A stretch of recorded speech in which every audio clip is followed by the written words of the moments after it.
Sunitha Williams భూమి మీద అడుగుపెట్టే టైం దగ్గర పడింది.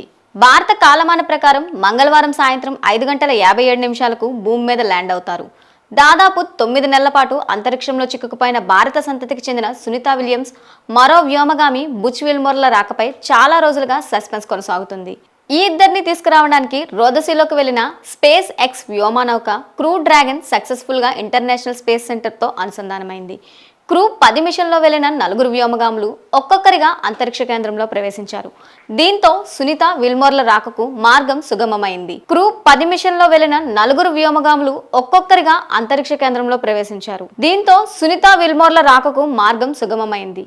క్రూ డ్రాగన్ వ్యోమనౌక హ్యాచ్ మూసివేత ప్రక్రియ అమెరికా కాలమాన ప్రకారం సోమవారం రాత్రి 10:45 మొదలవుతుంది.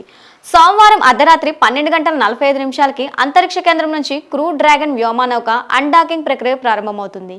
ఈ స్పేస్ షిప్ విజయవంతంగా విడిపోయిన తర్వాత మంగళవారం సాయంత్రం 4:45 వ్యోమనౌక తిరిగి భూమికి ప్రయాణం అవుతుంది. సాయంత్రం 5:11 భూకక్షలను దాటుకొని కిందకి వస్తుంది.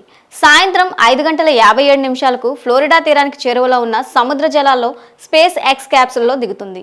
అందులో నుంచి ఒక్కొక్కరిగా వ్యోమగాములను బయటకు తీసుకొస్తారు.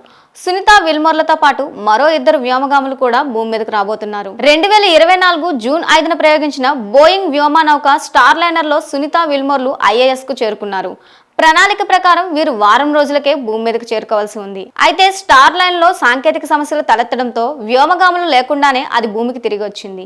నాటి నుంచి సునీత విల్మోర్లు ISS లోనే చిక్కుకుపోయారు. అయితే ఇప్పుడు వెనక్కి వచ్చిన తర్వాత 2 వ్యోమగాములు ఎలాంటి ఆరోగ్య సమస్యలు ఎదుర్కొంటారు అనే దానిపై పెద్ద చర్చ జరుగుతుంది. సునీత విలియమ్స్ ఇప్పుడు భూమిపై అడుగు పెట్టడం అంటే గురుత్వాకర్షణతో యుద్ధం చేయటమే. స్పేస్ మిషన్ సుదీర్ఘకాలం సాగితే అది మనిషి శరీరంపై తీవ్రమైన ప్రభావం చూపుతుంది. మైక్రోగ్రావిటీలో ఆస్ట్రోనాట్స్ ఎముకల సాంద్రత కోల్పోతారు. కండరాల క్షీణత, దృష్టిలోపం సమస్యలు, కార్డియోవెస్కులర్ స్ట్రెస్ ఏర్పడతాయి. రేడియేషన్ ఎక్స్పోజర్ తో క్యాన్సర్, ఐసోలేషన్ తో మెంటల్ హెల్త్ పై ఎఫెక్ట్ పడుతుంది.